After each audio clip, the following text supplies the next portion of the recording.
Hi everybody, I'm Kat Robinson, and I am student teaching at Maple Shade Elementary School in East Longmeadow with Diana Demetrius.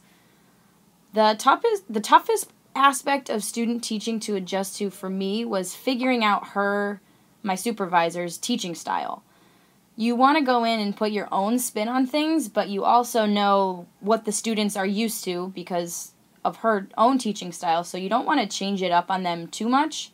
So it's actually like finding a good balance between your supervisor's teaching style, what the kids are used to, and also being unique and putting your own spin on things, because you are the teacher. You become the teacher for these kids, and you're ultimately doing with them what you'll be doing with your own kids someday. How detailed do you make your lesson plans? This was a question that I know I had throughout every class that I've ever been to in movement science. That was the question. Well, how long should this be? How long should that be? Make it detailed. Have a detailed lesson plan. The more, the better, as long as it's quality work. If you just put in 5 unmeasurable objectives just to have 5 objectives, that's going to be garbage. So as long as you have quality detailed work, you're going to do fine. And it's better to have too much than too little, obviously. And it also helps you in the long run because you can look back and say, oh, okay, yeah, I did add this in my lesson plan. Oh, okay, I'm also going to add it to this lesson plan. It gives you a good idea for future lesson plans if you do a really good job on your first lesson plan. How do you handle discipline in your classroom? I went into Maple Shade with the attitude that these kids were going to be my kids, and I had very high expectations from them from the beginning. We have a behavior model that we use. It's a scale of 0 to 4, and every day we go over with the kids how their behavioral level was at the end of the day, and typically they're at 3s and 4s, but when they're not, don't be afraid to put your foot down. Don't be afraid to be stern. You need to make an impression on these kids from the beginning, because if you don't and you go too easy, they will test you. And I have been tested time after time, and once you really put your foot down, they won't do it again. Don't be afraid to take away a point or give them a check minus or have them sit 5 minutes. Make an impression on these kids so they know that you are their teacher. You're not just somebody in their classroom who's just there to be there. You are becoming their teacher, and you have just as much authority as your supervisor does. What would you recommend to someone about to begin their student teaching?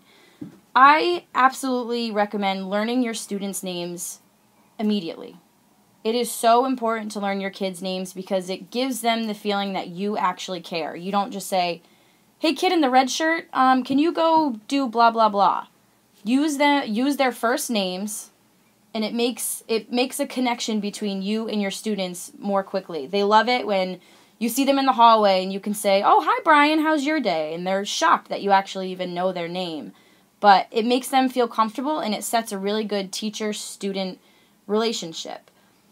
I also would recommend that you get to know not only your students, but also the staff. Get to know the secretary, get to know the principal, get to know the other teachers during lunch or your prep period. Go observe another class during your prep period. Make conversations, talk to people, because you never really know who's listening. And I could have a great conversation with another teacher, and they might go to my supervisor and say, hey, Kat, she's got her stuff together. You never really know who's listening or who's watching, so make sure you're making good connections with the people in your school. What are some things that I have learned so far in student teaching? I have learned to plan for the unexpected. Expect things to go wrong, because things will absolutely go wrong. As detailed as you might make your lesson plan, things will absolutely go in the opposite direction of what you're hoping sometimes, and that's okay. But you need to be able to make the adjustments quickly to get things back on the right track. It's okay to have like a moment of weakness, but you don't want your kids to stand there while you're standing there and say, all right, what are we doing now? You want to be able to make an adjustment quickly to keep your students engaged and make sure that they're still having fun while doing it.